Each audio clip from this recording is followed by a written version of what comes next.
네, 안녕하세요. 쌍둥이 파파입니다. 오늘은 놀이치료 과정에 대해서 설명을 해드리기 전에 인간의 뇌에 대한 이야기를 먼저 해보고자 합니다.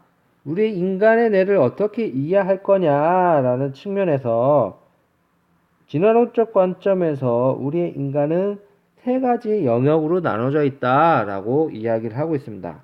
첫 번째는 파충류 뇌입니다. 파충류의 뇌는 우리의 신체의 온도를 조절하고 심장박도수를 띄고 하는 역할을 하게 되는 뇌입니다. 이 파충류 뇌의 역할에서는 만약에 생명의 위험, 공포를 느낄 때 우리 인간은 세 가지 행동을 하게 된다고 이야기하는데요. 그것은 공격, 도망, 멈춤입니다.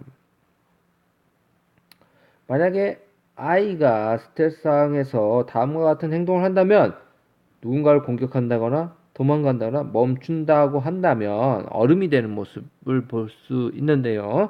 그러면 이 파충류의 뇌가 작동하고 있구나라고 이해해 주시면 됩니다. 이걸 작동할 때는 어떤 인지적인 뇌가 작동이 전혀 안 됩니다. 그래서 아무리 설명해도 아이가 이 심피질의 영역이 작동이 안 되기 때문에 이해할 수 없고 처리가 되지 않습니다. 그 다음은 변형계 포유류뇌입니다. 이 포유류뇌에 해당하는 것이 타인을 이해하고 사회성과 연관된 것들이 이 포유류뇌에서 작용하게 되는데요. 이 포유류뇌에는 변형계와 해마라는 두 가지 영역 부분이 있습니다. 이 두 영역 자체가 기억을 담당하고 있으면서 정서적인 안정감 있는 상황에서의 두 영역이 제대로 작동하는 역할을 하는데요. 그렇기 때문에 정서적으로 안정감이 없을 때는 그 어떤 것을 기억하는데 효과적이지 않을 수 있습니다. 아무리 들어도 정서적인 안정감이 없으면 기억을 잘 못하는 모습들을 쉽게 관찰할 수가 있는데 그것은 여기 편도체와 해마의 역할 때문에 그렇습니다. 우리 흔히 말하는 두뇌는 심피질에 해당이 됩니다. 말하기, 추론하기, 글쓰기, 결정 내리기, 의식, 판단, 인지 기능에 해당되는 것이 이 심피질 영역입니다. 이 심피질 영역이 있기 때문에 인간이 인간답다라고 많이들 이야기하는데요. 그런데 결정적인 것은 이 심피질이 제대로 작동하기 위해서는 파충류뇌와 변형계인 포유류뇌가 안정적일 때 이 심피질이 제대로 작동하더라. 아이한테 어떤 것을 가르치려고 할 때 아이가 이 두 뇌에서 뭔가 흥분된 상태에 있으면 아무리 설명해도 이 심피질이 제대로 작동하지 않는다. 그게 의미가 없더라. 아이가 막 승질나서 화내고 있다. 그때는 심피질의 영역이 제대로 작동하지 않는다. 아무리 잔소리해도 입력이 되지 않는다라는 것을 기억할 필요가 있습니다. 힐이라는 분은 놀이치료 3단계 모델을 제안했습니다. 그래서 이제 탐색, 통찰, 실행 단계를 나누어서 이 단계에 맞는 어떤 기존의 놀이치료 기법들을 접목해보자라고 이야기를 하는데요. 그래서 첫 번째 단계는 탐색 단계에서 아동 중심 놀이치료 기법을 활용해서 치료적 관계를 잘 형성해보자. 통찰 단계에서는 정신분석적 이론을 통해서 아이의 무의식을 탐색해보자.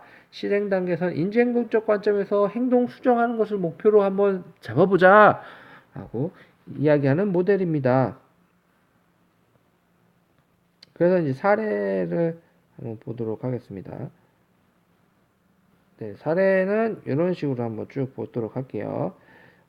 주어서 문제는 다음과 같습니다. 산만하고 학습 태도가 불편하고 행동이 느리고 또래하고 상호작용이 안 되는 이유로 놀이치료에 의뢰된 아동입니다. 아동의 개인력을 살펴보면 임신 8개월에 2.1kg의 출생을 하였고 일주일간 인큐베이터를 경험했습니다. 아주 출생 초기부터 세상에 대한 경험이 유쾌하진 않죠. 출생 후 현재까지 잘 안 먹고 숙면이 안 되고 잠이 잘 깨고 먹는 것에 관심이 없고 철돌 전에 걷기 시작을 했고 신체 발달은 정상적인 상황이라고 보도 되겠죠. 성격이 급해 자주 넘어지고 대소변이 20개월, 옹알이는 9개월, 어휘수가 많은 편이고 뭐가 떨어진 걸 힘들어하고 뭐가 옆에 있어야 하는 분리불안되는 모습이 보일 수가 있습니다. 동생에 대한 시기심이 많고 동생과 누굴 더 사랑하냐 비교하는 모습이 있고 짜증내며 소리지고 친구들과 때리고 현재 소리만 지르는 모습이 있고 주로 혼자 있는 시간을 좋아하고 부는 아동과 사회적이 없고 TV를 보거나 낮잠을 자 산만하고 돌아다니고 책 읽을 때 집중하나 그림 그리기를 좋아한다 라고 이제 초기 상담 때 이제 아동의 개인력이 조사된 부분이죠. 심리평가를 실시를 하게 됩니다. 아이의 인지적인 부분, 정서적인 부분들을 확인하기 위해서 심리평가를 하게 되는데요. 놀이평가에서 눈맞춤이 안 되고 감탄하고 흥분된 표현들이 많고 놀이실에서 막 뛰고 왔다 갔다 하고 산만하는 모습들이 보였더라. BGT에서는 충동적인 모습이 나왔고 인지검사, 지능검사에서는 103으로 평균 범주에 해당이 됐더라. 하지만 수행할 때는 하기 싫어라는 수행에 거부적인 태도들이 보였고 검사 중반부터 신분 이상 지속을 힘들어하는 그러니까 집중하는 것에 힘들어하는 모습이 관찰됐다. 정서평가에서는 산만하고 충동적이고 반항적이고 적대적이고 정서 불안정감, 부모로부터 부정적인 피드백이 있을 것으로 예상된다. 라고 했고요. 조사검사에서는 사고 판단 양화나 부모의 애착 문제, 자신을 위협하는 존재에 대한 대안 지각들이 있더라. 그 다음에 이제 코러스 부모 평정 척도에서는 17점, 교사 평정에서 18점에서 이제 ADHD의 우려성이 있더라. CBCL에서는 위축 65, 신체 증상 55, 불안 우울 77, 사회성 65, 주의 집중 70에서 우울 불안과 주의 집중에 대한 문제들이 있겠다라는 심리 평가 결과가 나왔습니다. 요 사례에서 놀이심리 상담사는 상담의 목표를 다음과 같이 잡았는데요.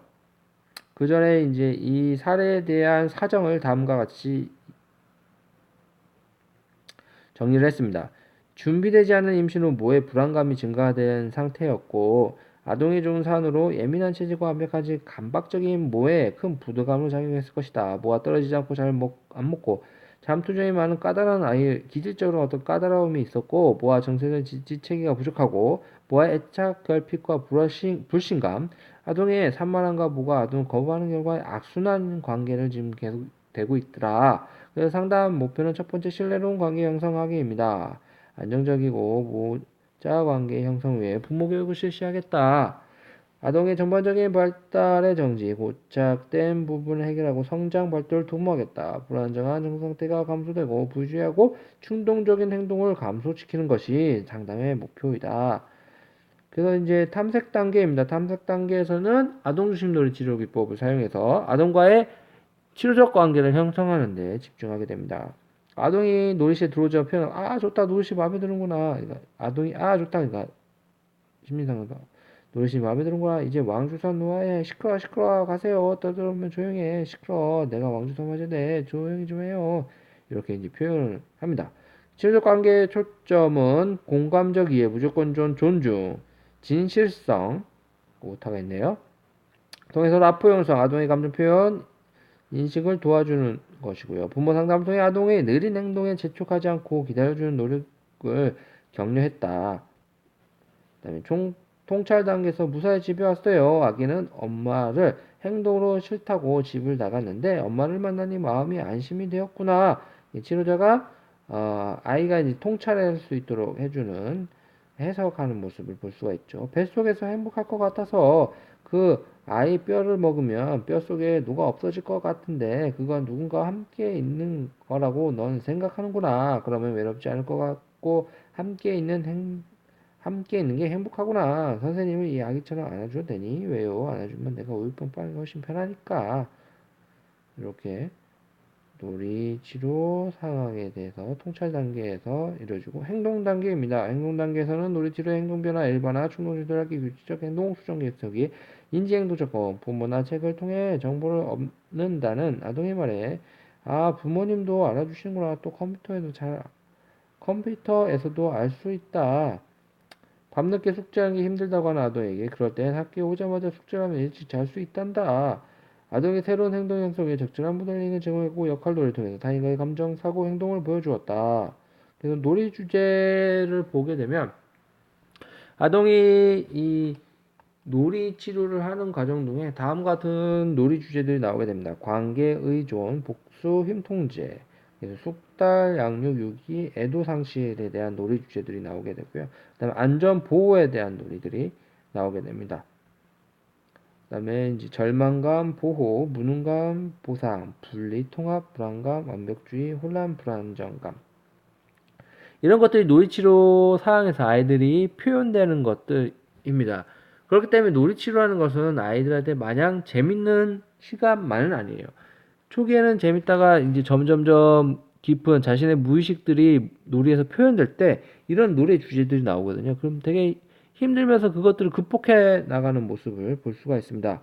놀이 평가를 할 때는 공격성은 어떤 것이고 자기주도 노력, 에너지, 파괴성, 헝클로놈, 언어화는 어떤 것이냐 해서 높고 낮음으로 이제 평가를 하게 됩니다. 그래서 이 기준이 되게 되고요.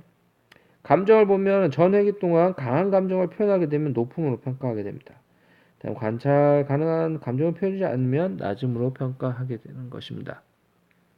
긍정적인 감정에서 이제 회기 동안 긍정적인 표현, 웃기, 미소, 만족을 표현했다면 높음으로 체크가 되고 회기 동안 부정적인 감정을 표현했다, 분노, 울음, 슬픔 등을 했다 그러면 낮음을 체크하게 됩니다. 연령에 적합한 놀이인가? 그래서 아동의 연령에 적합한 놀이 행동을 보이면 높음, 태행제거나 연령보다 어린 행동이 보이면 낮음으로 체크를 하시면 됩니다. 그래서 숙련 부분도 있고요. 유능감을 나타내는 놀이 행동을 한다. 높음. 숙련된 놀이는 보이지 않고 자신이 실패할 행동을 설정하기까지 한다. 그럼 낮음을 체크하게 됩니다. 노력을 보면 도전할 때 계속 시도하는 모습이 있으면 높음으로, 놀이가 어려지면 곧장 포기하는 건 낮음으로 체크를 하게 됩니다. 이런 식으로 놀이에 대한 평가를 계속 하게 됩니다. 그래서 이렇게 이제 표를 기록해서 회기의 이제 기록들을 하면서 사례 관리를 하게 됩니다. 이상 오늘 내용은 마치도록 하겠습니다.